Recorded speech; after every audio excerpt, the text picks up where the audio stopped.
This video is about calibration. So this is the live acquisition of the target. We zoom in into the main peak of the target, and we see that the position of the peak is about 993 Raman shift. So the main peak of the target should be 1000. So there is a shift toward the left, so minus, of about 7 Raman shifts. So we need to calibrate the system in order to have this peak centered at 1000. So this is the operation. So first of all, we do this acquisition and we check that this difference is 7 Raman shift. So then we uncheck run, so we stop the acquisition.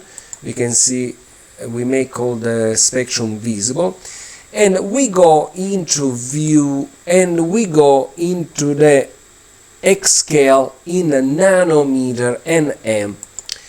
Okay, from here, this is an operation that it's necessary for the software. It's not intuitive, but it is, so just do this.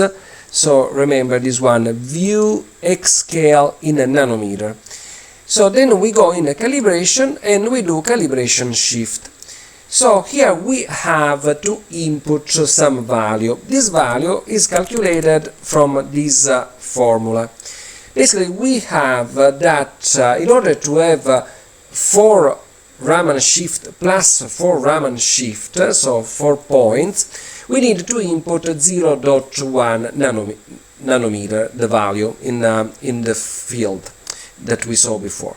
So in this case, we need to do, let's say it's a 7, 8 Raman shift. So will be, instead of 0.1, will be 0.2, double the value.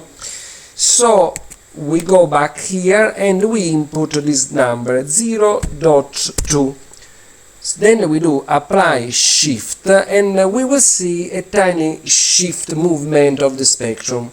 Now I'm clicking apply shift, you see it moved a little bit. We go back, this is important, into view X scale in 1/centimeter, so this is the Raman shift, and we go into run again. So now the spectrum is live as I'm acquiring.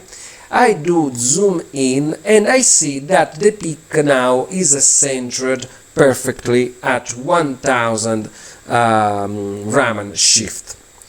Okay, so this is how you do the calibration for your system. That is necessary before you start any acquisition.